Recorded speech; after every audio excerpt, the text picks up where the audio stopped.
Hello everyone. I actually don't know where this video will go. I don't have a script planned out for it. But this whole coronavirus thing triggered some thoughts in me. Specifically thoughts about my life, how happy I am or content I am, and where I really want to end up, where I want to go. Also questions about how happy I am in my marriage, my kids and their future, how much I care about them, and how I want to take care of them. And obviously, these are hard questions, and as a coach and therapist, I often guide people through these kind of questions. How to be happier, or how to achieve goals, or how to improve their marriages, whatever, things like that. And like many things in life, when you focus so much on other people and guiding them, it can happen that you stagnate in your own growth. And I feel like that's where I am at the moment. I feel stuck. There's a lot of things that I want to do and goals that I've set for myself that I want to achieve. And it just seems like it's taking forever. It's very, very slow. And like this morning and Friday, I set out like three or 4 hours on both of those days, this morning and Friday, to just try and work on content for a podcast. My podcast called Fresh Perspective that you're probably listening to now or watching a video of, because it's been months since I've created anything for it, and I have a lot of excuses, and probably some of them are good reasons, but mostly it's because I'm just stuck. And I said to myself, well, it can be a great thing to try and work through the process by talking to you. Some of you come for sessions to talk to me, and I'm going to talk to you. Because I believe that talking to other people helps. I believe that putting things into words helps. It helps us clarify our thoughts, and it gives us a fresh perspective. Just saying the things out loud gives us a fresh perspective, a new look at things. So, where to start? Firstly, the question, am I happy? No. Am I unhappy? No. Am I content? No. Do I have this massive feeling of discontent? No. So I'm kind of in that middle spot. What I'm doing is great. I love what I'm doing. I love helping people and guiding people. I love hearing people's stories and trying my best to add value to their lives, or trying to equip them with things that's helped me, or things that I've learned and seen other people use for their growth or development. So I'm just stuck in that middle space. Things aren't bad, things aren't great. I have some plans that I want to work towards, specifically like, well, let me give you one example of what I'm trying to achieve. So what I noticed is, I'm thinking out loud as I go, and some of the thoughts just get triggered as I talk about different things, which happens. So a few years back, I realized that I'm not really getting any visitors to my website. And I started trying to figure out why. Why don't people find my website? What's wrong? And that's where I learned about, when I learned about SEO. So I use Google AdWords and things like that. It didn't really work for me because Google AdWords will say like 100 people visited my site and I'd have no calls or visits via my website. So I thought that's strange. So I put a website visitor on my site to see actually if Google says 60 people visited your site this month, if I have 60 visits on my site. Didn't correlate at all.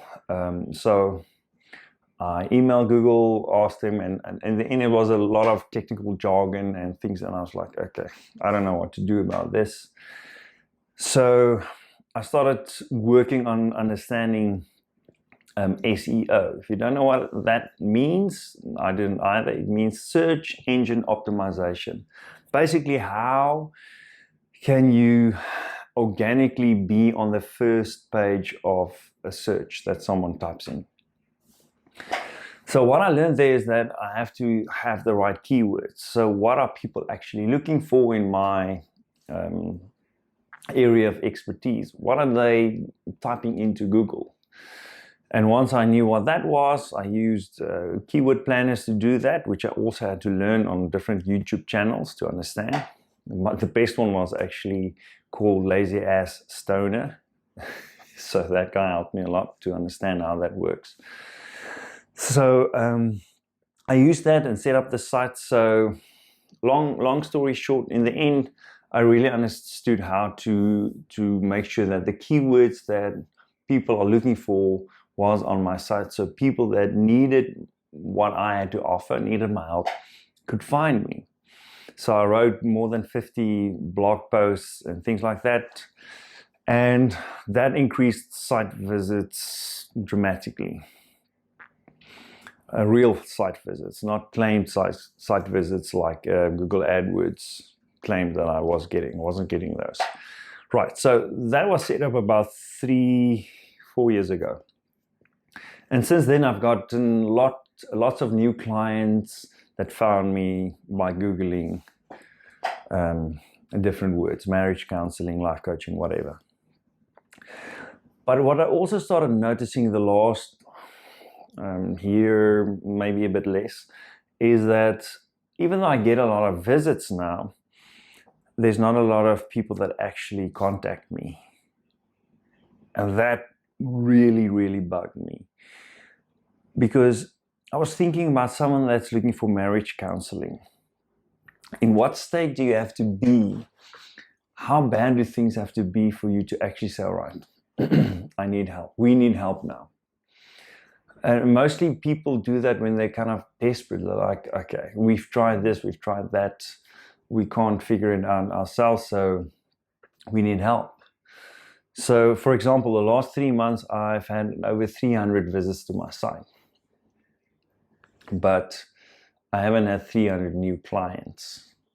That's unique visits, meaning I've had like 400 and something site visits, but 300 of those are unique, meaning that's specific people that visited the site. I don't know if you know these terms, but anyway, that's what it means. That really bothered me, because if people are looking for help and they go through the trouble to find someone like me, but they don't actually go ahead and make that appointment, that's just sad. That's just, geez, the problem won't go away, so it'll probably become worse. And I was just seeing, imagining these people looking for help, finding my page, going on it, and not taking the next step. So I realized that maybe, let's say 80% of those people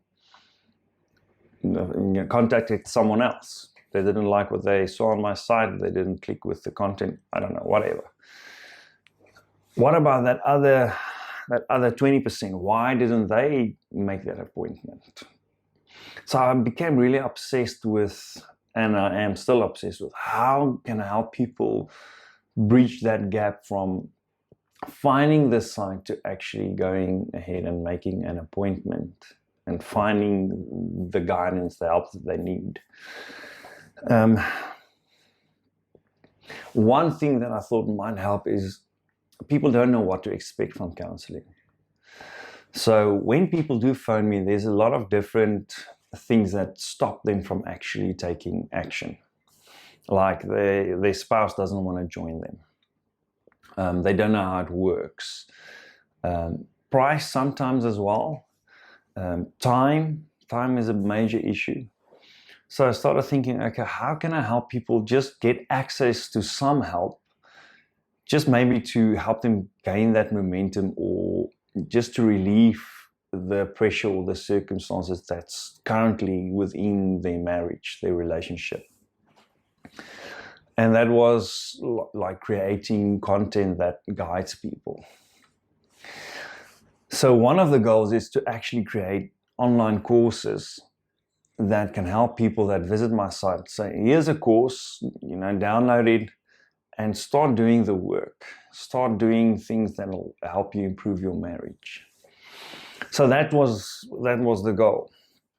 And up to now, I haven't posted or uploaded any course. Just saying that out loud is disappointing because I have this urgency to actually address this problem, and I have this lag in terms of the result. So here's what I mean with lag, and here's why it bothers me so much. So if you are overweight today now, it's a lagging result of all the things you've done before now. Your financial situation, it's a lagging result of all the things you've done before that. So you've done a bunch of things or not done a bunch of other things, and because of that, this is the result you got. So after all these months, I'm here and I'm stuck. I haven't created that course. I haven't put anything out there. I've tried some things and I've experimented. So that's good, but for me, it's not good enough. So that's just one reason why I'm not happy. I don't feel content. I don't feel like I'm contributing to society as much as I can. I feel like I've got more to give, and I feel a massive responsibility to figure out how to give that to the people that need it. So that's just one reason why I'm not happy. I'm not content. I feel that that's not good enough. And I don't mean like in a bad way where I degrade myself or talk down to myself or whatever. It's not like that. It's just, this is not good enough. I've got very high standards, and maybe I should make them higher. But yeah, I wanna strive for those bigger things. And struggling this morning to get going with creating these things, I did some other stuff. I planned some things, I structured some things, I wrote something, but creating a video like this or content like this, that was one of the main goals for this morning. It's 2:20 now. So I have someone I'm seeing at 3 o'clock and another person at 4 o'clock. So I thought, all right, I only have like an hour left. Let's just talk through this. So what advice would I give someone like me? So I'm going to try and guide myself through this process. The first thing I realized this morning is I don't have clarity.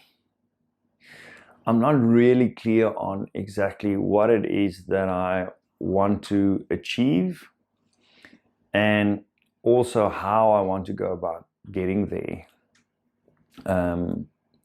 which causes me to not have focus, meaning I'm not able channel my energy, attention, and focus to a certain specific thing.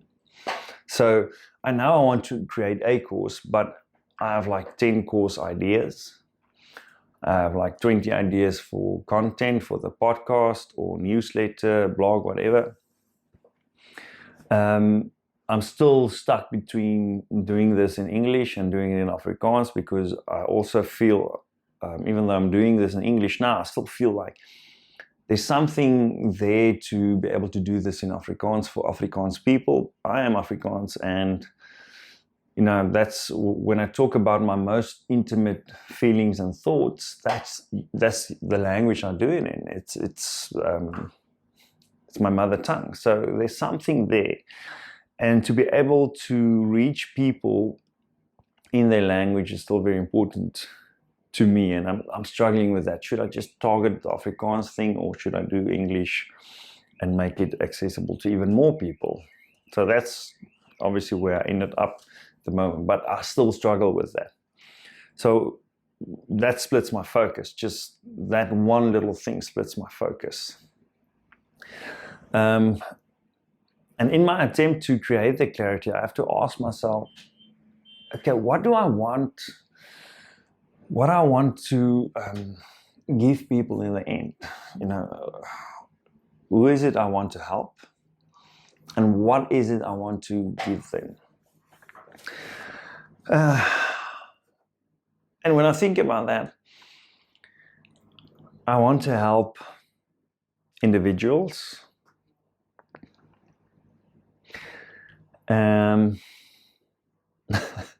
So this is how I get stuck. The only difference is you can painfully partake in this stuckness. I want to be able to help people that doesn't have a partner that's willing to attend anything like this. So that's one mission that I have, one goal that I have, is how do I create something? So it has to be an online accessible course that someone can get a hold of.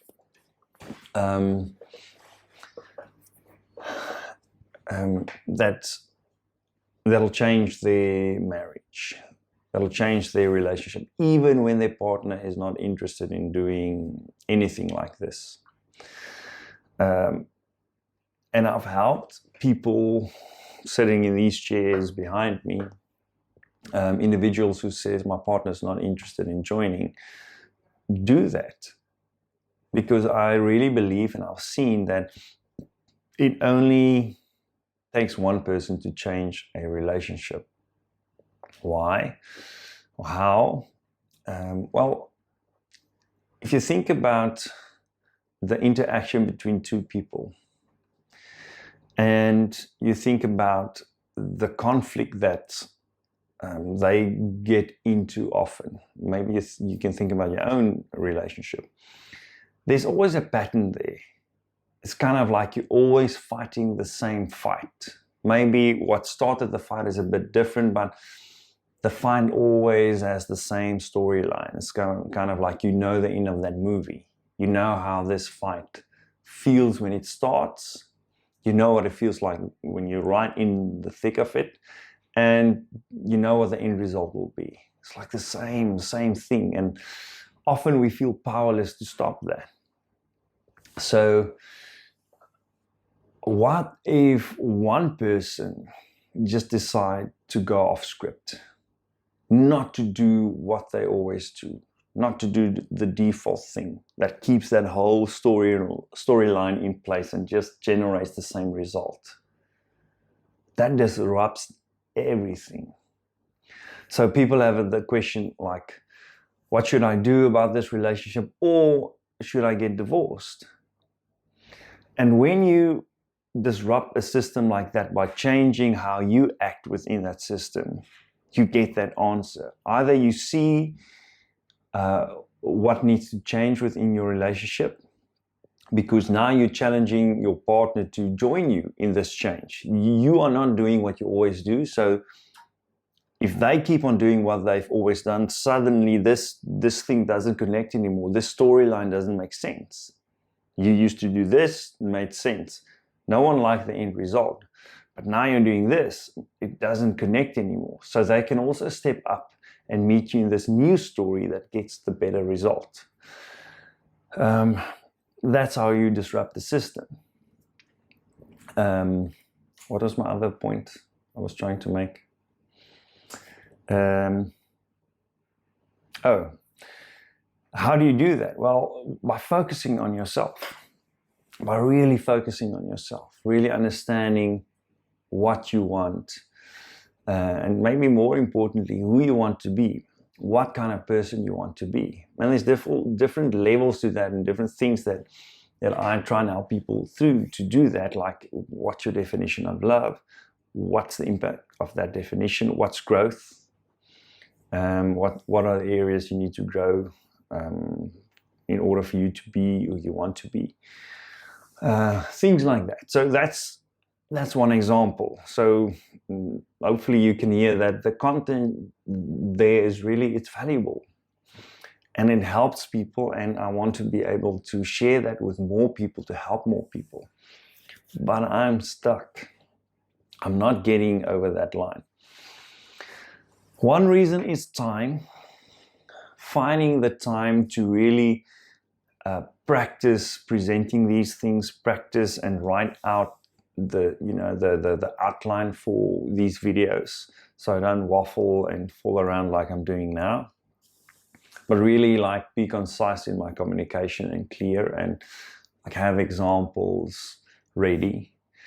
And it seems like it's easy for me to do when I have someone to talk to, like in a coaching situation, but as soon as I present, it's especially like this, it's different.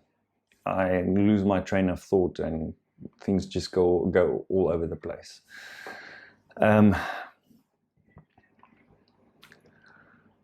So in order for me to create that clarity, I probably need to sit down and write about it a bit more, and then execute some of the things that I know I have to do. So my decision to record this video is one such thing.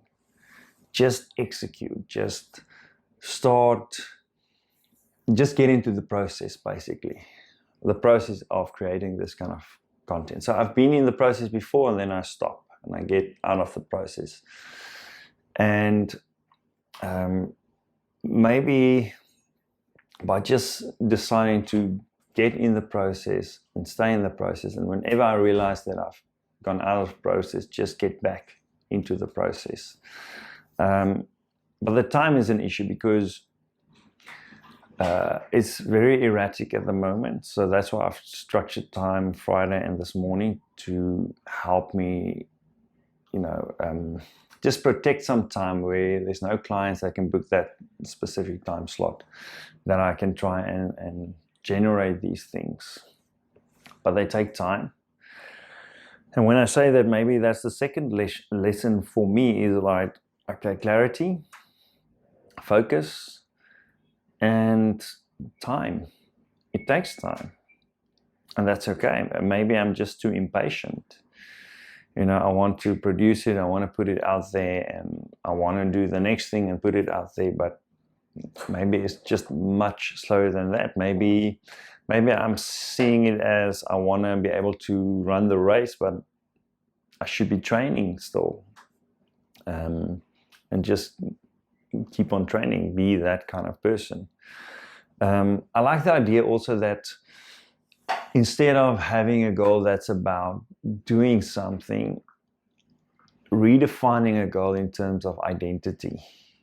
And I use a sentence that goes a bit like, goes like this. I am the kind of person that. And then you insert the goal there. Instead of saying, I want to create online courses, I say, I'm the kind of person that creates life-changing online courses. That feels a lot different. Just saying that now feels different than I want to. But when I break that down even more into that clarity and the process, I am the kind of person that keeps at it, that keeps going, that creates content and shares it with people, even when I don't feel like it, even when I don't feel like it's good enough, even when no one watches it. I keep going because it's not about the end goal of having so many people watch it or having it be perfect or look like this or sound like that. It's more about the process, the identity. I'm the person that creates that content. I'm the person that keeps going. I'm the kind of person that doesn't stop. So I think that's another thing that might help me. And what makes these goals so important and why it's highlighted, I think, during this time of the coronavirus for me is my family and my kids and how I will provide for them in the future. I want to be able to provide better and more. And for that, I have to be able to create more value and, get that value to the people that need it. So it's not, the main thing is not making the money. Like I said, I can be content. I'm making enough money and we have a lot of things and, we don't lack anything at all. But that growth and growing my family, a bigger family, and giving more opportunities and having having the responsibility to create those opportunities. To be able to do that, I have to generate more income. And I don't want to just do it for the money. I want to do it by adding value to people's lives.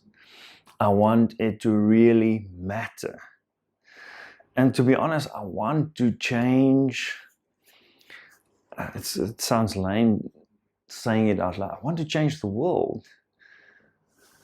And it sounds lame because I hear students often say that, things like that. They have these big, audacious goals, but they're not doing anything today or this week or this month that takes them one little step closer to that goal. Nothing. I'm kind of the same way when it comes to these goals. I'm doing all the other things, and that can make me feel like I'm busy. I'm doing important work. Yes, it is important, and I enjoy it, and it helps people, and it's valuable, and whatever. But I want more. I want a bigger impact. I want to be better at what I'm doing. I want to learn new ways to communicate these things and put the content, the helpful tools and skills into people's hands, hearts, lives. I want to learn how to do that. I think that's the big challenge. I just have to keep going, bit by bit.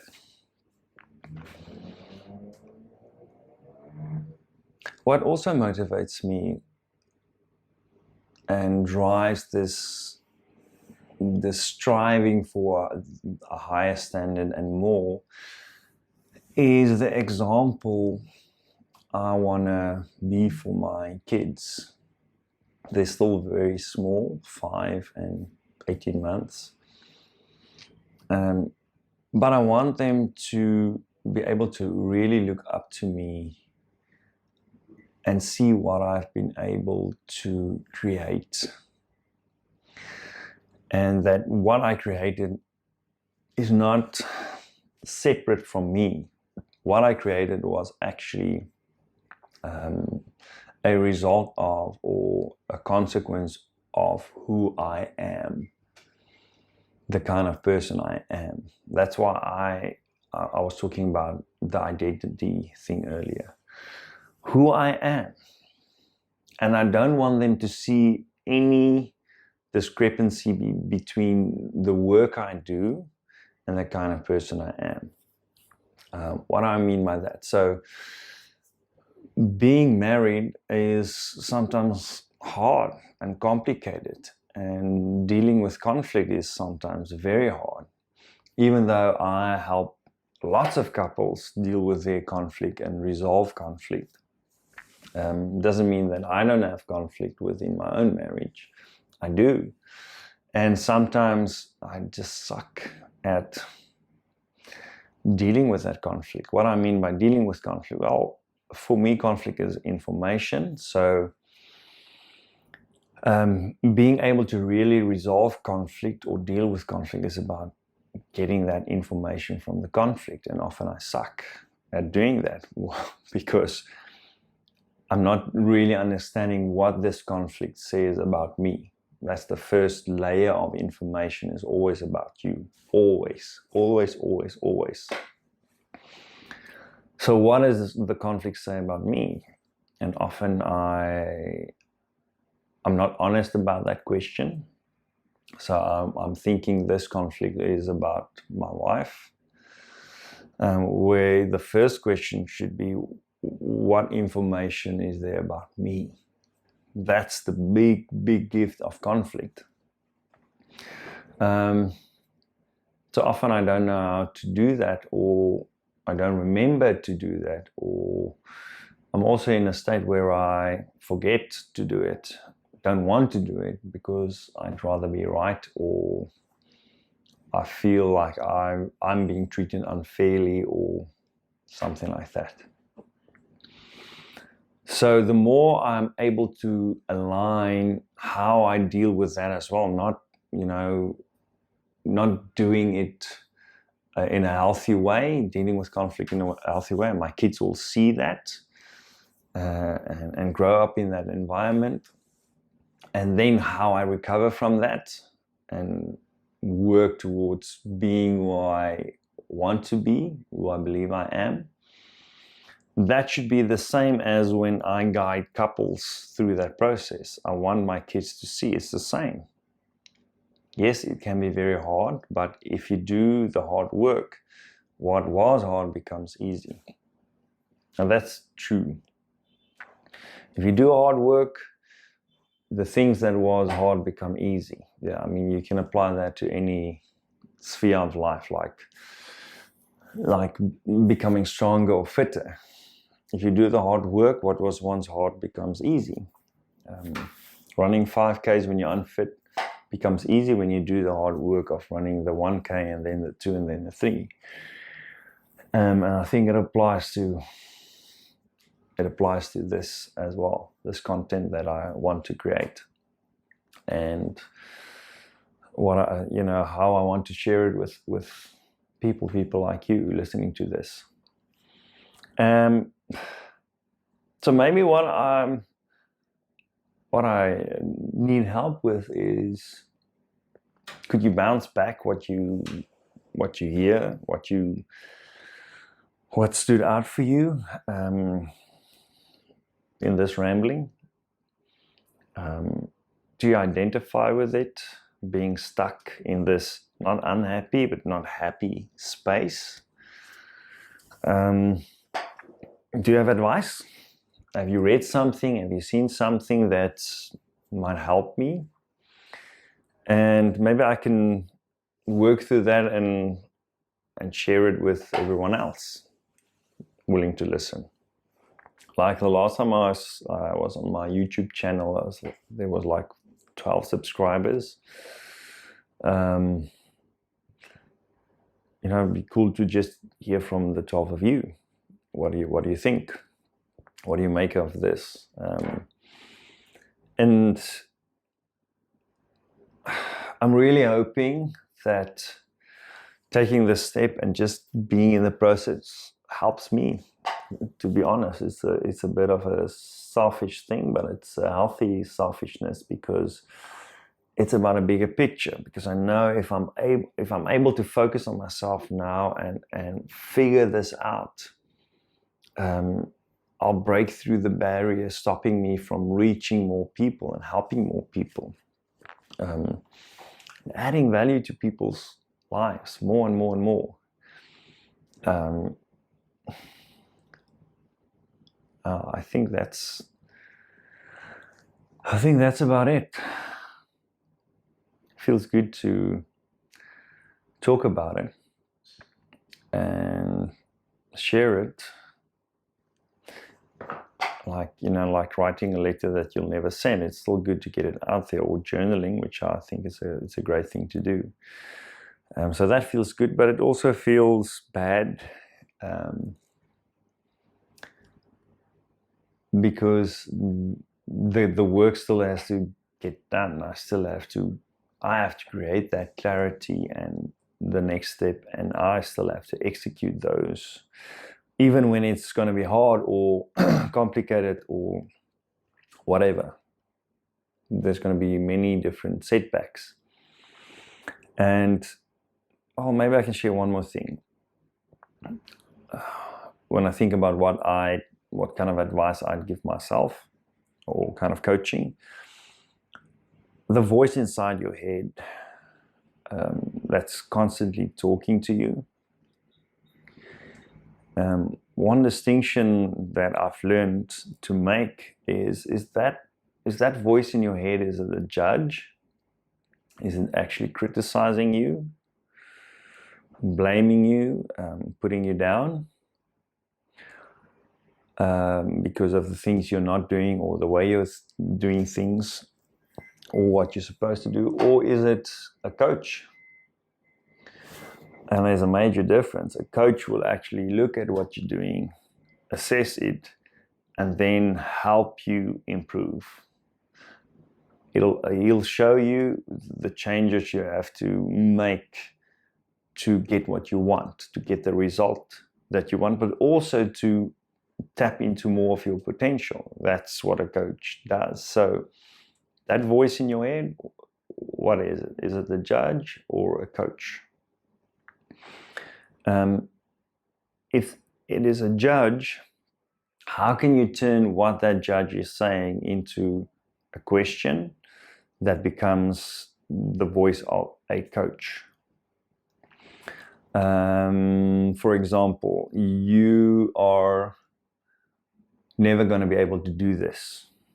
My voice. You're not going to be able to do this. You don't have enough solid, good, original content. It's all other stuff. So there's many different questions that I can take from that. If it's many other people's stuff, and that's just the question. And so I've read and studied and noted and journaled through many, many different things, courses, books, conversations, and being able to package that for other people in a way that'll make sense. That's valuable. What was the other one? You're not good enough, or you don't have enough stuff, or something like that. I can't even remember what the judge was saying. It shows you how much I listen to him in general, which is good. So if I'm not good enough, what can I do to become good enough? That's a coaching question. What's the step I can take to become good enough? What small thing can I do today that I can repeat daily or often that'll help me become that kind of person? If I use the 5K running example again, so if I'm not able to run 5Ks, I'm not good enough to do that. What can I do to become good enough? I can start walking. It's as simple as that. And if you have something like that, one simple little thing that you can do, and you add time to it, that actually helps you get to what you're trying to achieve. It helps you get to something bigger and more important.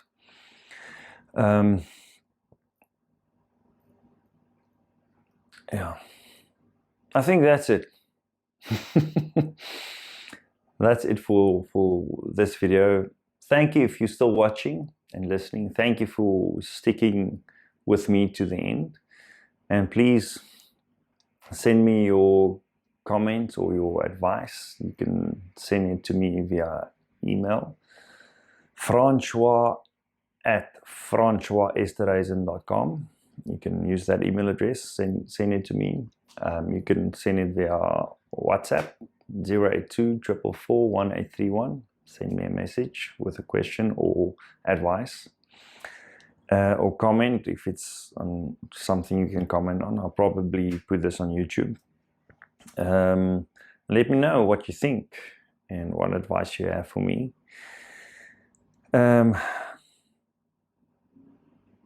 You know, it will also help me is what are like the most important things you want to learn about?